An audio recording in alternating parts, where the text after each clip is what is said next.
Work out every day. Better yourself every day. Suffer. Go back to a spot that's not so fucking comfortable for you. Just because you made it and you've arrived somewhere, and if that's your mentality, you're no longer a fucking mentor. Don't fucking mentor, motherfucker. If you're happy where you're at, take a few steps backwards and go back to where that one spot that made you.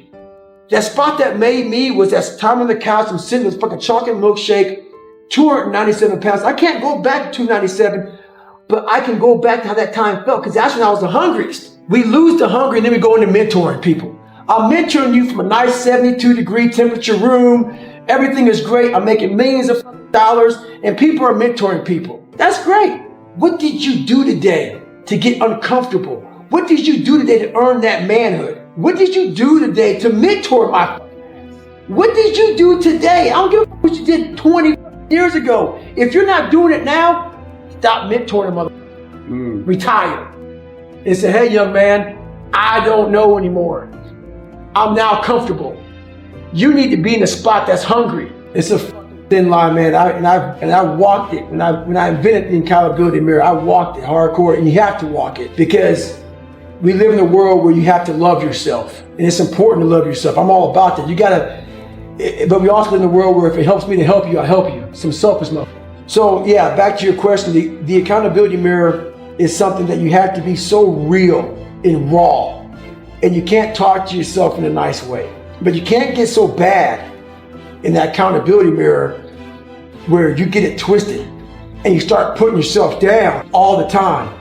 You gotta call yourself for what you are, but you also gotta give credit where credit's due in the accountability mirror also.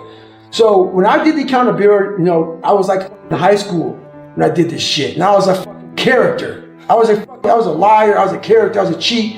It took several years to get out of that, man. I didn't know, and I hate to put ignorance on something, but when you're trying to literally invent a man out of nothing, you have a whole bunch of shit to go through, man. And I had a whole bunch of shit to go through. It took a lot of years. I was the epitome of getting it done.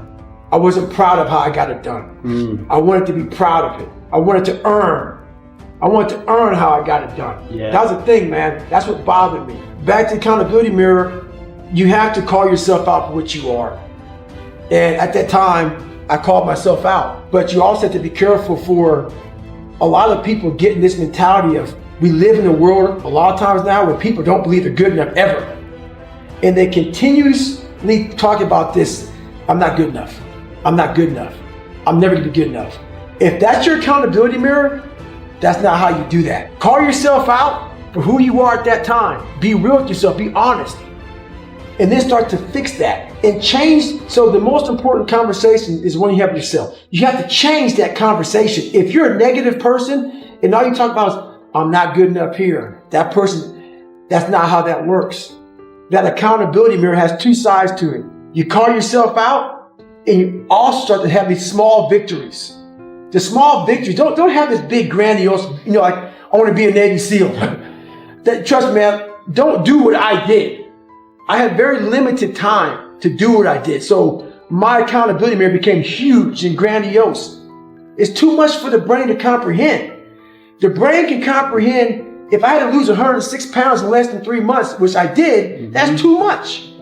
You quit doing that. I quit 100 times during the process. Just fucking look at it. If your goal is 106 pounds, be happy when you lose a fucking pound.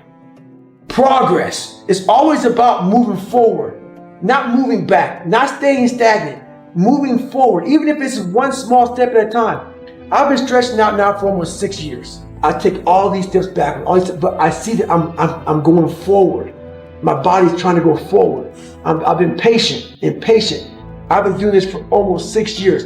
I'm about to go back to bad water 135. It's been since 2014 when I had to drop out for health issues. Could never get back to the start line. And guess what? Haven't shared this either. I went from running 205 miles in 39 hours to not being able to get out of bed. When I dropped out of bad water, a few months later, I'm in my bed, not able to get out of my bed. The doctors couldn't figure anything out with me, nothing. I sat in the bed and I smiled. I didn't put this in the book. And I went through it all, and I said to myself, I'm gonna win Badwater. I couldn't even fucking walk. I couldn't get out of bed, 2014. And my mentality is, I'm gonna win fucking Badwater one day. And I swear to God, that's exactly what I thought. Versus laying in that fucking bed, thinking this is it. And I thought this was it. I thought that. How do you fucking get this sick, man? How the fuck, my body's shutting down. I'm all fucked up. What's going on? I've had 2 heart surgeries. What's wrong with my health? And I sat back after I calmed down, and I stepped back and I smiled.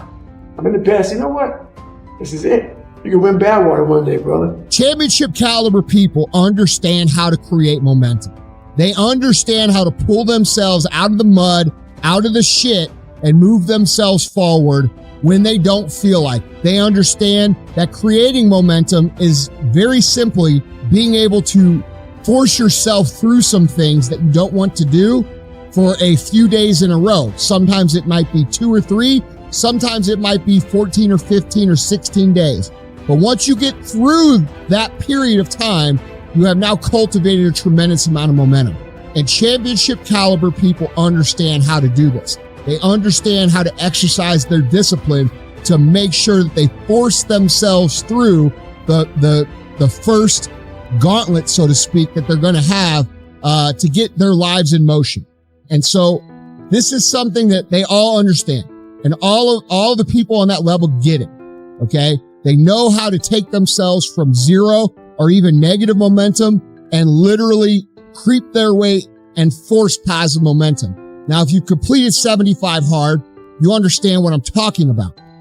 One of the biggest lessons of the Live Hard program is that you understand that after a certain amount of days that you've created the momentum. The momentum didn't just come from the sky and land on you and bless you with all this great feeling. That's not what happens.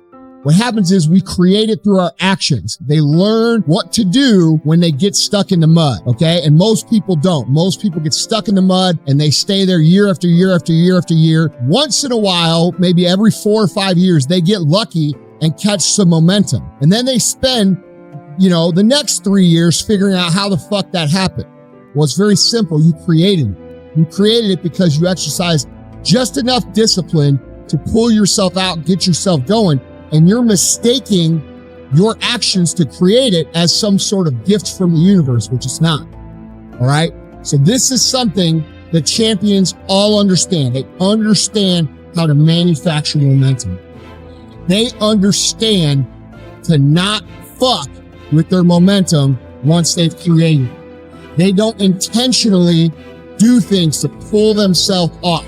They value the momentum, so they work to maximize it. Okay? Most people, when they get some momentum, what they do is they celebrate. And I'm just going to use the idea of diet and fitness here because I think most people will understand that. What they do is they go X amount, 6 days in a row or 5 days in a row, and they say, well, I need a reward. Motherfucker, you're making the most fundamental mistake that will ever be made in your life. You are killing your own momentum.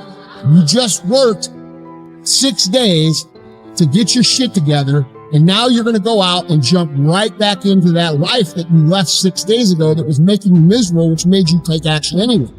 It makes no logical sense if you think about it. And champions think about this on a large scale, okay? It is the number one mistake that most people make is that when they have momentum, they sabotage it by thinking they need to reward themselves. Listen, motherfuckers, these people that live like you don't live, the people who aren't paying the price like you need to pay it, that's not the normal life. That's not what's going to bring you fulfillment. That's not what's going to bring you happiness. It hasn't so far, so why do you think it's going to? Why do you keep jumping back in the old fucking pond that's covered with moss and shit when you just discovered this clear blue sea that you get to swim in every motherfucking day?